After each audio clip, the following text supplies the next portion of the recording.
मैं चैलेंज करता हूं आप सबको चैलेंज करता हूं। चंद एक होंगे जो पास हो जाएंगे, वरना किसी अच्छे कारी साहब को जाके अपनी नमाज सुना दो जरा की दफा। आप कहते हैं ना हम नमाजी, हमें आता है सब कुछ, एक दफा सुनाए किसी कारी साहब, अच्छे कारी साहब। सैकड़ों तो आपकी तलफ्फुज की गलतियां होंगी, तजवीद पढ़ी नहीं होती हमने, नमाज में उल्टा सीधा पढ़ रहे होते। रब्बी जालनी, ओ भाई रब्बी जालनी है, जालनी कहां से आ गया? जिम पे तो फतह है ही नहीं, यहाँ पे जिम साकिन है। रब्बी जालनी, सुब्हानक अल्लाहुम्मा, कल्ला नहीं है, सुब्हानक अल्लाहुम्मा, थोड़ा उठाना होता है ताकि अलिफ मद्दा पूरा बने। खड़ा जबर है, अलिफ मद्दा के बराबर खींचना है इसको, दो हरकत के बराबर। सुब्हानक अल्लाहुम्मा वत्तबारक अस्मुका, वत्तबारक, ओ भाई वत्ता नहीं है, वत्तबारक अस्मुका। अत्तहियातु, ओ भाई अत्तहियातु नहीं है, अत्तहियातु है। सुभान रब्बिल आला, सुभान रब्बिल अजीम, ना भाई ये नहीं है, सुभान रब्बी यल अजीम, सुभान रब्बी यल आला, ये है। आप सुनाइए। मैंने तालीम बालगान का मदरसा बहुत पढ़ाया। जब मेरे सामने आते थे ना, कितने साल से नमाज पढ़ रहे हैं? 25 साल से। अच्छा सुनाओ जरा, सूरत सुनाओ। ओ भाई एक नई सूरत की शक्ल सामने आती थी, जबर की जगह जेर, जेर की जगह पेश, पेश की जगह कुछ। मैं आपसे गुजारिश करता हूं, मैं आपको हकीर नहीं समझ रहा हूं, आपकी तहकीर बयान करना मकसूद नहीं, खुदा की कसम ख्वाब गफलत से जगाना मकसूद है। आज आप चेक भरते हैं ना, चेक, जितने यहाँ चेक भरने वाले मौजूद है उनसे पूछिए, इतने आराम से भरते हैं, कहीं टेढ़ा मेढ़ा ना हो जाए, बाउंस हो जाएगा। और कहीं अगर गलत हो जाए ना तो ऊपर साइन करना पड़ता है, वरना ये रिटर्न हो जाएगा ये चेक बैंक से, ओवरराइट हो गया है, तब कहीं जाके वो कैश होता है। लेकिन जब नमाज पढ़ते तो समझते हैं बहुत बड़ा हमने अल्लाह पर एहसान किया है। बात तो पढ़ते ही नहीं, खैर जो पढ़ते हैं बहुत बड़ा एहसान किया है, अब पढ़ी बस अल्लाह कबूल फरमाएगा। हालांकि नबी करीम सल्लल्लाहु अलैहि वसल्लम फरमाते हैं कि बंदा बाज़ औक़ात 60 बरस तक नमाज पढ़ता है, लेकिन उसकी एक भी नमाज अल्लाह ताला की बारगाह में कबूल नहीं होती, क्योंकि रुकू सही करता है तो सजदा गलत कर देता है, सजदा सही करता है तो रुकू गलत कर देता है।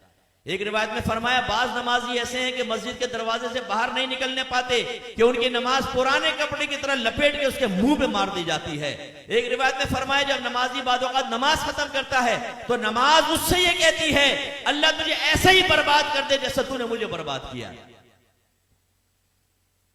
उसमें वो खास तौर पे सुपरमैन नौजवान यहां बैठे हुए ना, जब नमाज पढ़ने खड़े होते हैं, रुकू सजदा, एकदम सीधे खड़े हो गए, रुकू सजदा, अभी हमारी अल्हम्द आदि भी नहीं होती, 2 रकातें खत्म कर लेता। और जब ये सलाम फेरा, कल्टी बाहर, ओ भाई तो ये तू एक्सप्रेस ट्रेन बना हुआ है, बुलेट ट्रेन, ये तेरा फायदा क्या हुआ नमाज पढ़ने का? यानी सर से बोझ उतार रहे हो। आपने देखा जुमे की नमाज के बाद जैसे ही इमाम साहब सलाम फेरते हैं, जूतियों पर रश लग जाता है, इतना रश हो जाता है जैसे बाहर 5-5 हजार के नोट बट रहे हैं, अगर देर होगी तो निकल जाएंगे।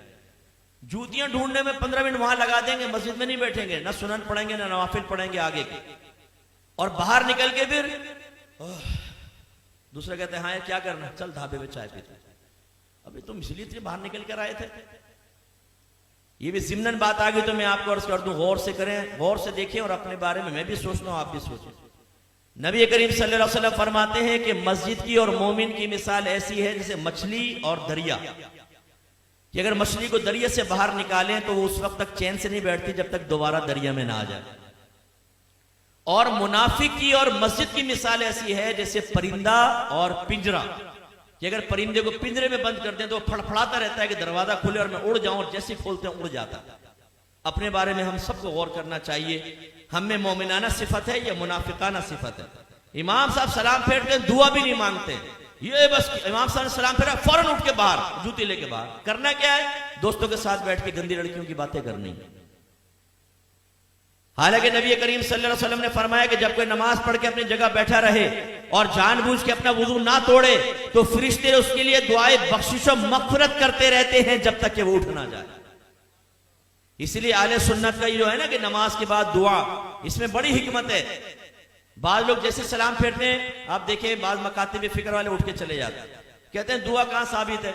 ओ भाई, जब नबी करीम ने दुआ की तलकीन फरमा दी तो बस ये जिस टाइम भी आप दुआ मांगेंगे उसी हुक्म हदीस पर या हुक्म रसूल पर अमल की सूरत बनेगी।